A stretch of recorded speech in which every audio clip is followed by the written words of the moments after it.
Hi everyone, this is the video tutorial for how to colorize a black and white photo in Photoshop. So let's get started. First, you want to locate the black and white photo you'll be using. So mine is right here, this MLK photo. And you're going to want to put it into Photoshop. There's many ways you can do this. The easiest and my favorite is to just click it and drag it down here to the Photoshop app. So let's click it and drag it into the Photoshop app. Awesome. We have it in there. Now, very important, sometimes when you're implementing a black and white photo into this program, it puts it on a black and white or a grayscale mode, which you can see there's a check mark here for the grayscale. So that means it won't let me do any color. If you can see here, if I pick red and I try to paint with it, it's going to be a shade of gray, which you don't want if you're trying to make a black and white photo have color. You need it to be able to add color. So the first thing you're going to want to do is go into your mode. So go to image up here at the top, go to mode, and make sure you click here the CMYK color mode. There's lots of different modes, as you can see. And quite frankly, I don't know what all of them do. I know RGB stands for red, green, blue. And we want CMYK because most printers print in CMYK. So go ahead there and click CMYK color. And OK. And now if I try to paint with this red, you can see it's working. So we're all set. The next thing you want to do, or the next thing I like to do, is to make sure that I have two very important parts of Photoshop. As you can see, there's many different tools, there's many different things. It can be kind of overwhelming. But what I like to make sure is showing is my history here and my layers here. So I'll show you what those do in a second, but how you make sure you have them. If you don't have them, go up here to your window, and you can see everything that's showing in my window has a check mark. So my history is showing, it's got a check mark, and my layers tab is showing, it's got a check mark. There's many different things here, and as you get to know Photoshop, there's other things that you might want showing, like your brushes. There's a lot of different things you can do with brushes. But for now, we just want history and layers showing. If something else is showing, that's okay, but definitely make sure these have a check mark. So click them if they're not there. See if I click this, my history will go away. So I'll go history, and it should be there showing.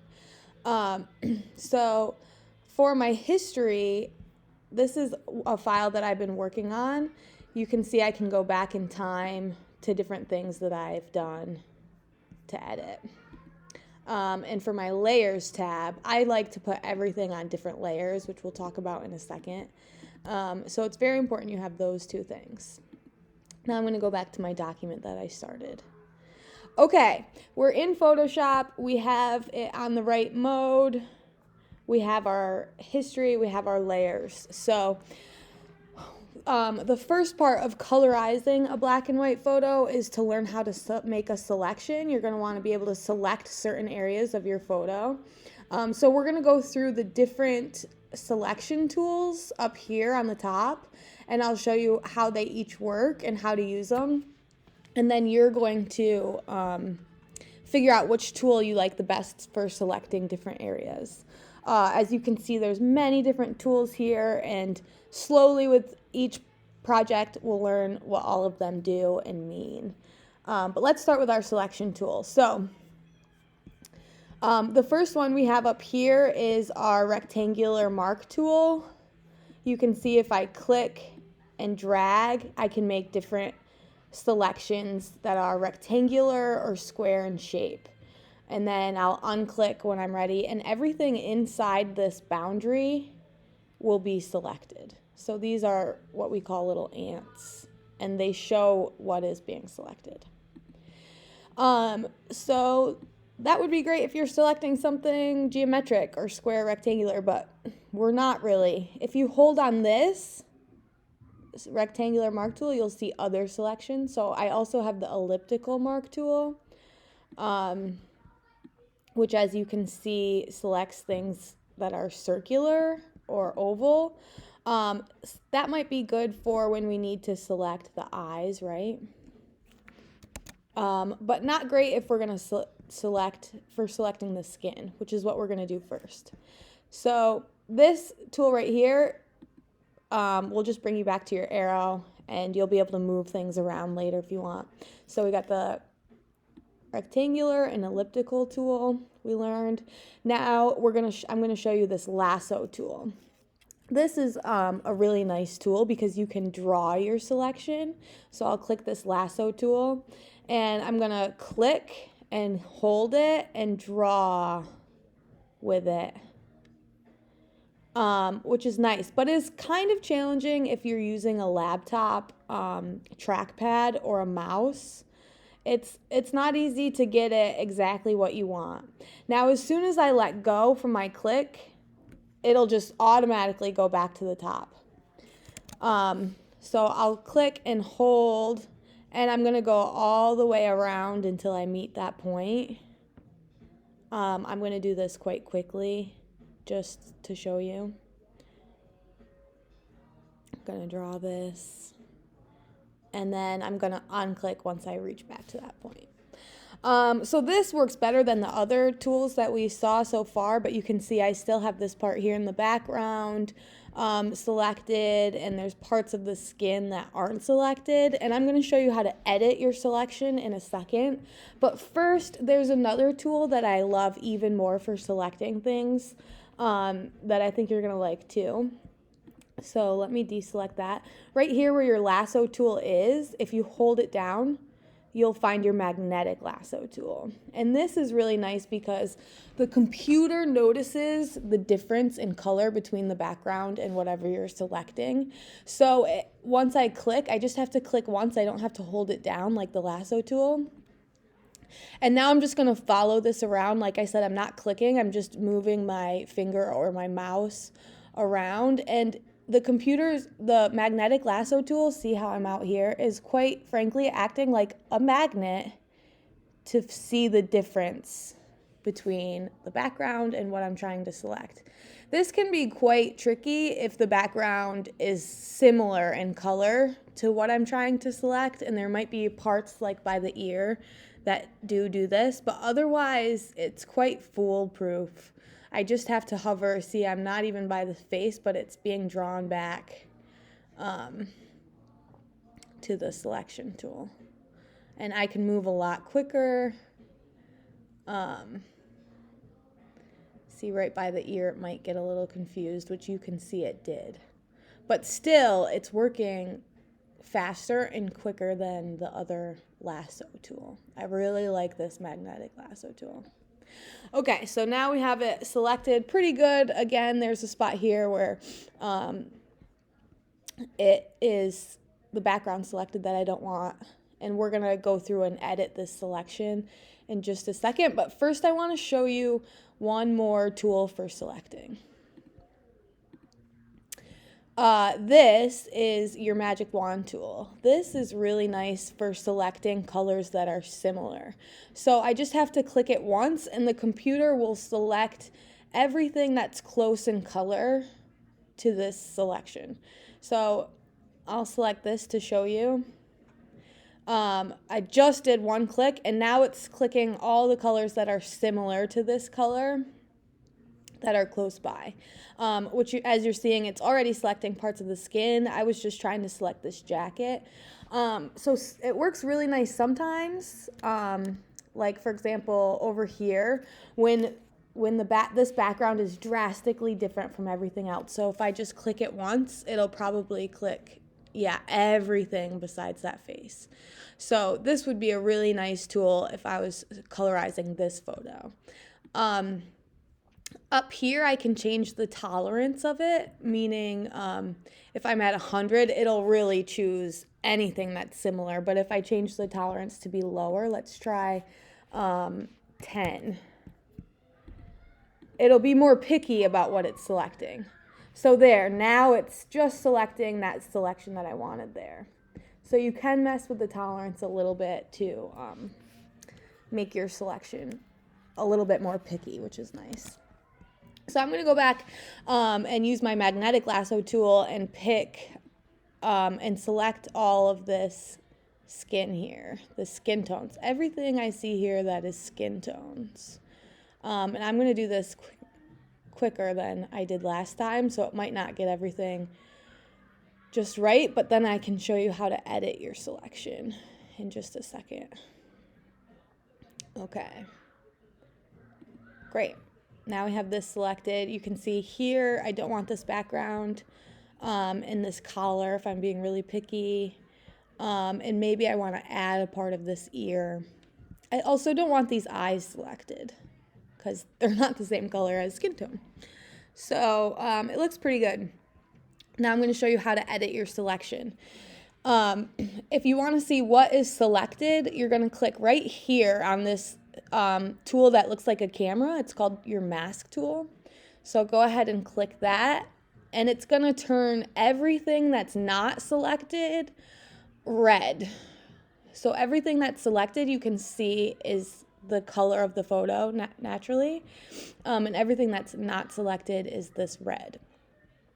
Now I can paint in this mode, this mask mode. I can paint what I want selected, and I can paint what I don't want selected. So I'm going to click here on my paintbrush tool.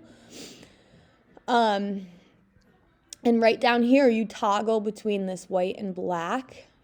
White is I want to add to my selection. And if I switch, I can switch to black by clicking this little arrow thing. Or I can click, by clicking this little arrow thing. Now I've got black in the front, so I'm going to paint what I don't want selected. So since black is in the front, I'm going to paint what I don't want selected, which is this background here. One thing you want to make sure of while you're using this tool, I'm going to go up here. This is my brush setting, so I can change my size and I can change my hardness. And I want my hardness to be at 100, and I'll show you why. So if my hardness is at 100, it'll make the edges around the brush or the circle really hard, right? Which is what I want when I'm selecting. Now, if I change the hardness to be really low, you'll see what happens. See how the edges are really soft now? There's really no distinct line. So when you're selecting, you want to make sure your hardness is at 100, so you have those really hard edges. And you saw here, you can change your size of your brush. You can also do that by clicking the parentheses. The left parentheses will make it smaller, and the right one will make it bigger. I'm sorry, not the parentheses, the 9 and the 0 holding shift, but the one that are next to the P, like the square parentheses. I'm not really sure what those are called. So I'm going to go back and I'm going to continue editing this selection. I don't want this collar selected, just the skin tones, right? This part of the collar. Okay. And I also don't want the eyes selected, right? Just the inside of the eyes. The skin of the eyes I still want, obviously.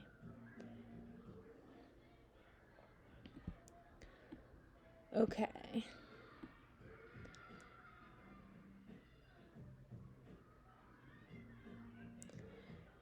Okay, now I want to add to selection right up here where this ear is, remember? So remember, I'm going to go over here and change this white to be in the front. And how I do that is by clicking this arrow. And now I can add to my selected. Because everything that's in black and white will be selected. And everything that's in red will not be selected. I'm also going to go into the hairline a little bit, I think.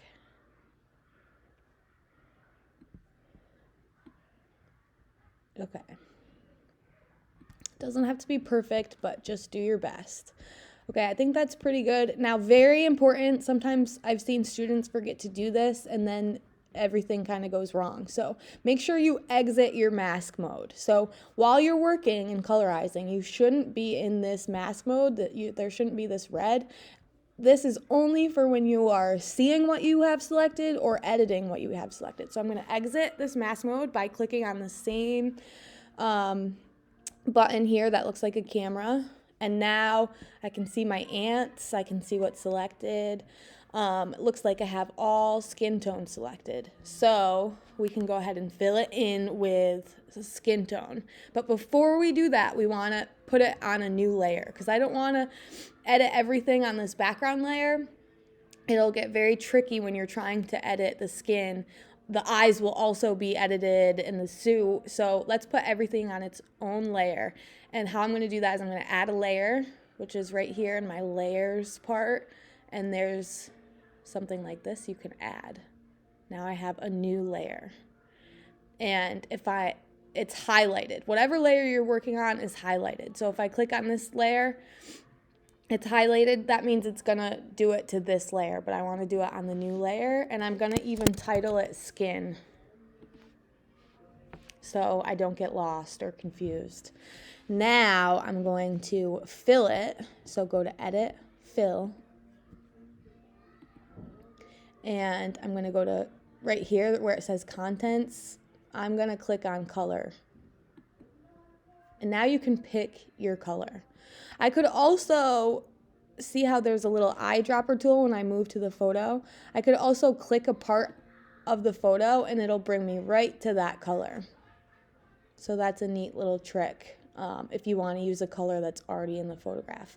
But we don't because we don't want to use black and white. So I'm going to go find a nice brown. It doesn't have to be perfect, especially for the sake of this, we're just learning.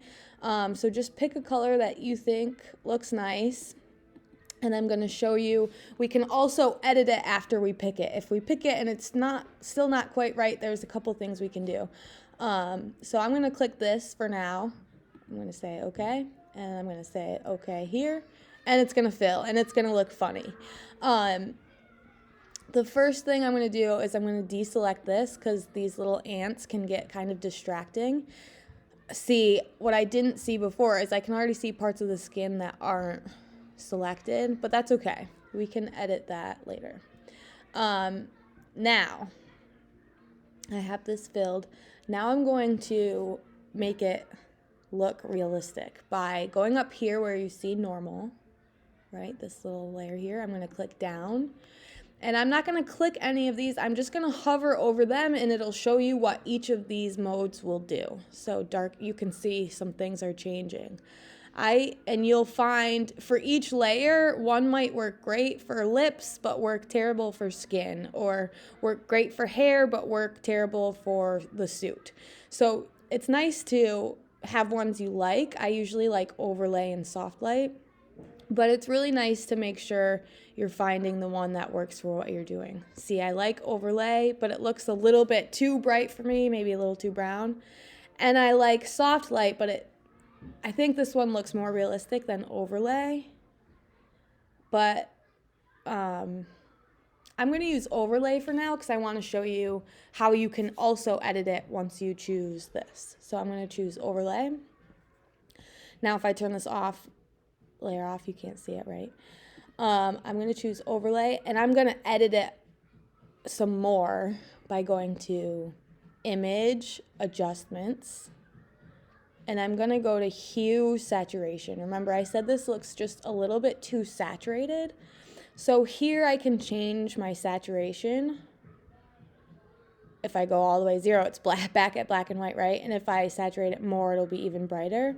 I'm going to change it to be just a little bit less bright. I think that looks really good. I could also change the hue here. Maybe you want to make him look like an alien, which is fun. And sometimes, so if I go back to 0, that's where I started. Sometimes it's nice just to change it a little bit. Like I like that. I just moved it over -4, and I like that a little bit better than before. And so now here in my history, I can go back to where I had it and see if I like it better. Yeah, I think that looks better. Okay. So the skin is pretty good. And now you're going to do that same thing for everything. When I was really picky, I even did the pinks of the eyes. And I did the background. I did the lips a slightly different color, just like a little bit more pinkish, right? And you're going to do that for each one. Another way to edit here is to change the opacity. So this, nothing's really showing through. But here you can make it a little bit lighter if you want. That's another thing you can do. Actually, at 85, it looks nice. I think I like it better than here or here. I don't know. Maybe I'll make the opacity like a 95, 92, 95. Okay, that looks nice. Let me just show you what opacity means really clearly in case you're confused. So here I drew this red line. Nothing from the background is showing through that red line. It's completely opaque. Opacity will change the translucency. So now you can sort of see the background through it if I make the opacity lower. So that's what that does. So like I said, you're going to go through and do everything, the eyes, colorize every single part of the photo. And what I want to show you is some other tricks before you go that'll help. As you can see on this one that I did, one thing that happens sometimes while you're doing this is you might have this line here between colors. Like I had the hair on one layer. Even though the hair is pretty dark, it looks really gray in this, so I colorized the hair as well. And when I did that, you can see this line, which I don't really like here. And there's a couple things that can help with that. One thing I like to do is I'm going to erase part of the hairline here, but I'm going to do it, let me just show you. So let me go to, here's my eraser tool. I'll click on my eraser tool. And I'm going to make the edges of the eraser soft. Remember how we talked about that? And I'm going to also change the opacity up here of my eraser. So it's not erasing everything really hardly, but it's just lightly erasing them. I have control over that. So I like to do it really low because I can always come back and erase more. And I'm just going to erase where I see it overlapping on the skin. And since it's a low opacity, it's not erasing it really hard.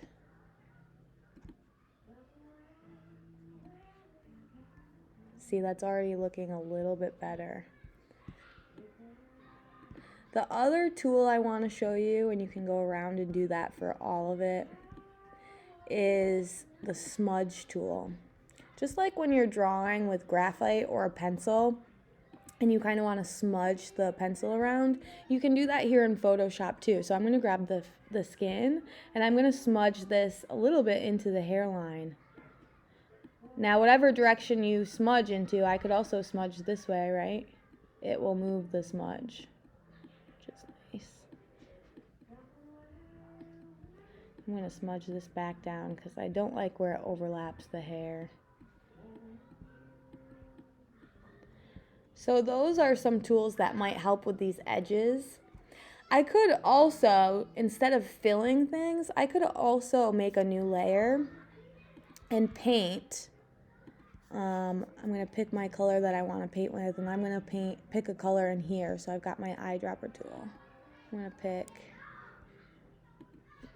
to maybe I'll pick my own color.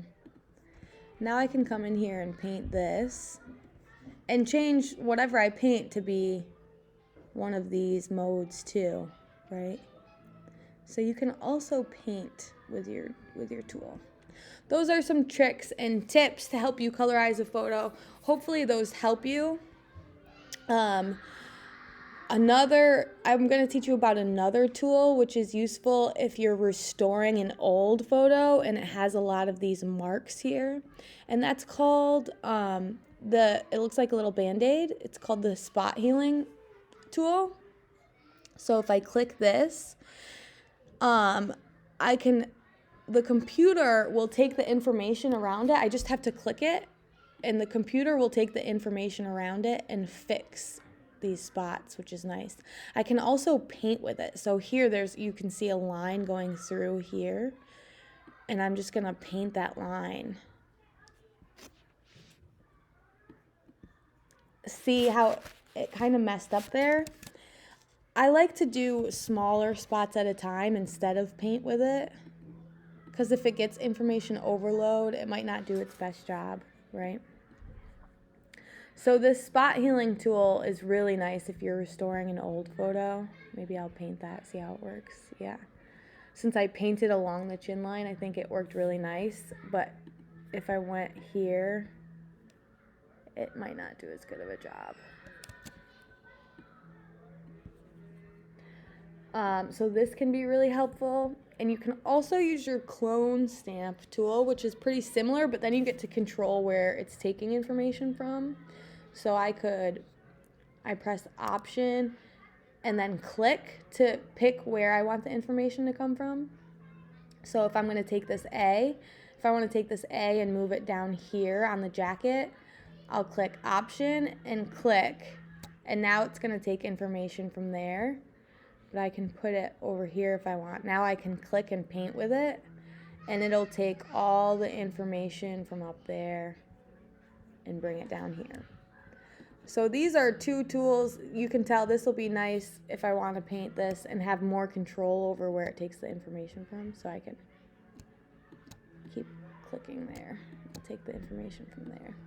So the clone tool and the spot healing tool are two tools you probably won't need for this project. But if you're, like I said, restoring an old photo, they will definitely come in handy. If you pick an old black and white photo that maybe your family has and you want to restore it for them, you may also want those two tools to help. So hopefully this helps you in your colorizing a photo journey. Like I said, the more detailed you get, really the more realistic it gets. So now I could choose maybe the eye and colorize the eye. Now look what happened. I'm on this layer, so it chose the whole thing besides this thing we painted. So let me go back to the background layer, and then I can choose the eye. And it's choosing the shadow as well. So maybe I make the tolerance to be 5. Oh, a little bit better. Maybe this is where we want our elliptical tool. And I can colorize the eye. Remember, there are so many different tools that you can use. We've got the elliptical tool, or the rectangular tool, the magnetic lasso tool, or hold this down and you just have the lasso tool, and your magic wand tool. And just a refresher, if you want to edit what is selected, if I want to paint this whole jacket, I can click this mask tool, which looks like a little camera, and paint what I want selected. White being forward will select, add to your selection. And black being forward, I choose with this little arrow key, will deselect. So if I do this and then exit, this will be.